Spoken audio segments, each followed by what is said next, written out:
Assalamualaikum warahmatullahi wabarakatuh. Anak-anak yang berbahagia, pada kesempatan ini Pak Haryono akan melanjutkan tentang pembelajaran sejarah minatan pada kelas 11 IPS. Kompetensi dasar yang saya bahas pada hari ini adalah sejarah munculnya pan-islamisme. Gerakan pan-islamisme lahir atas pemikiran Jamaluddin Al-Afghani yang saat itu Jamaluddin sedang berada di Mesir. Ia melihat betapa miskinnya negara-negara itu, kemudian merasa aneh dengan kondisi Mesir yang sangat gersang padahal tanahnya subur dan kaya. Mesir yang pada saat itu mengalami permasalahan ekonomi membuat banyak bangsa asing didominasi bangsa barat masuk dan ikut campur dalam masalah ini. Akan tetapi campur tangan asing ini justru membuat Mesir semakin memburuk. Mesir terus bereksploitasi. Melihat hal ini, Jamaluddin mulai giat berusaha membangun kesadaran bangsa bahwa bangsa barat telah mengeksploitasi bangsa mereka. Selain Mesir, campur tangan bangsa barat terutama Inggris dan Amerika juga dirasakan oleh tokoh-tokoh Islam di Afghanistan, Irak, Iran, dan India. Kejadian inilah yang mendorong Jamaluddin Al-Afghani terus mendorong persatuan umat-umat Islam di dunia. Dan berkembanglah paham-paham pan-islamisme. Untuk itu dari gerakan pan-islamisme bisa kita lihat dari teori pembaruan Said Jamaluddin Al-Afghani.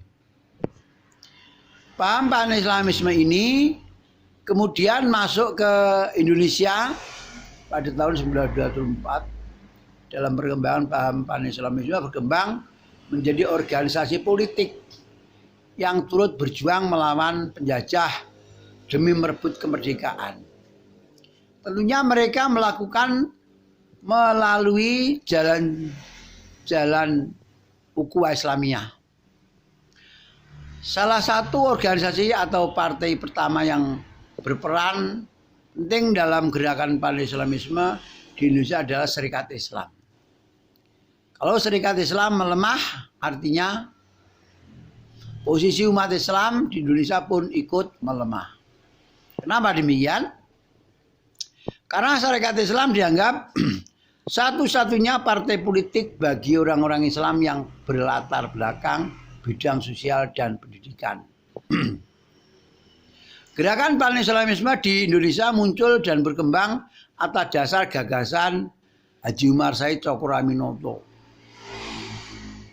yang berpendapat bahwa Islam itu mencakup kebebasan umat seluas-luasnya terkait dengan politik dan ekonomi. Ia menganggap Islam telah menggariskan persaudaraan yang harus dilakukan oleh umat Islam di negara manapun tanpa memandang suku, ras, bangsa, dan kelas. Cokroaminoto juga mengatakan jika sejarah dan ajaran Islam itu sering melukiskan bahwa orang-orang asing sekalipun bisa menjadi sahabat akrab, bahkan dapat melebihi hubungan saudara dari satu silsilah. Kemudian munculnya paham ini di Indonesia juga dipengaruhi oleh peserta-peserta haji Indonesia yang banyak menetap di Mekah untuk menuntut ilmu.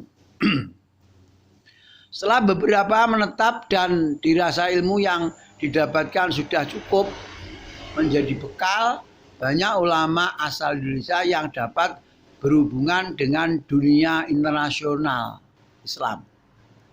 Selanjutnya berkembanglah rasa persaudaraan dan persatuan antar sama umat muslim. Puncak dari perasaan-perasaan tersebut yaitu ketika Kesultanan Turki Utsmani mengembangkan pergerakan pan-Islamisme di Hindia Belanda. Sekarang kamu tahu kan bahwa mengapa gerakan Islamisme di Indonesia begitu besar. Bahkan sampai saat ini akan tetapi kamu juga harus bisa benar-benar membedakan mana gerakan Islamis yang memang memiliki tujuan untuk membebaskan umat dari kesengsaraan dan mana yang hanya mementingkan kepentingan segelintir golongan. Pada intinya gerakan Islam itu tidak membeda-bedakan ras, suku, bangsa dan kelas.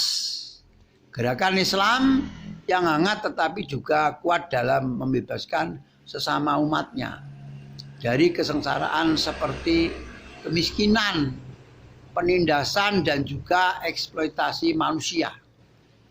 Islam itu sama sekali tidak mengajarkan permusuhan, tidak juga menyebarkan ajaran kebencian.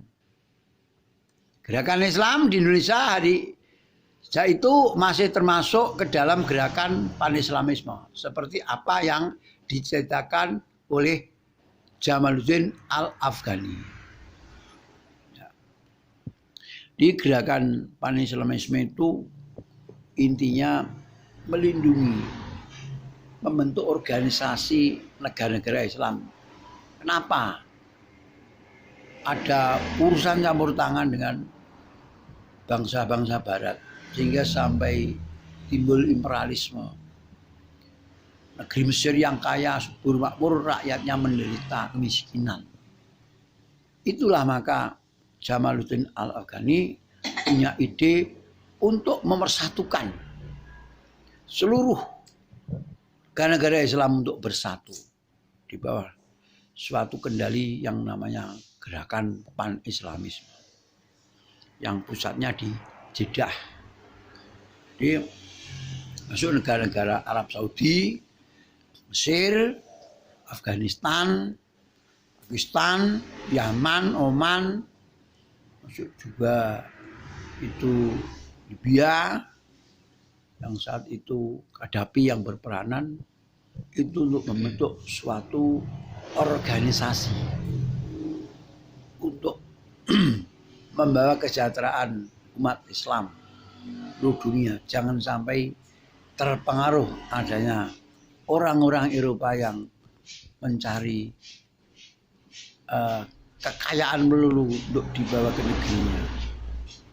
Karena campur tangan Inggris itulah membuat Jamaluddin Al-Afghani berusaha untuk membawa persatuan umat Islam. Di Indonesia suatu organisasi yang sangat getol untuk berusaha untuk mengembangkan pan-Islamisme itu adalah yang namanya Serikat Islam. Subun Serikat Islam ini pernah diinfiltrasi oleh apa yang namanya Indonesia Sosial Demokrat Ferry Niging. Munculnya Islam-Islam abangan itu, tapi tetap berusaha pan-Islamisme yang berkembang di Indonesia menjadi suatu partai politik untuk menandingi pedagang-pedagang asing terutama Cina dan orang-orang Belanda. Ya. Lalu berkembang Serikat Dagang Islam, yaitu persatuan para pedagang batik di Solo yang diketuai oleh Haji Samanudi untuk membawa persatuan seluruh pedagang Islam. Tapi yang paling getol dan banyak pengikutnya adalah Serikat Islam yang saat itu dipimpin oleh Haji Umar Said Cokro Aminoto. Yang sampai sekarang mudah-mudahan Islam ini terus berkembang di Indonesia dengan arus perkembangan Islam di Indonesia, munculnya pondok-pondok pesantren, munculnya yaitu kelompok-kelompok syariat Islam itu membuat anak-anak generasi muda sekarang banyak yang memegang teguh keislaman dan meninggalkan budaya lama yang merupakan agama yang tidak ada jeluntrung kitab sucinya. Terima kasih anak-anak muda sekarang yang berusaha untuk menjadikan ukhuwah Islamiyah sebagai pedoman hidup dalam kehidupan mencapai kebahagiaan dunia dan akhirat. Mudah-mudahan apa yang saya jelaskan ini menjadikan penambahan ilmu bagi kalian semuanya. Dari saya sekian dulu. Akhirul kalam, wabillahi taufiq wal hidayah. Wassalamualaikum warahmatullahi wabarakatuh.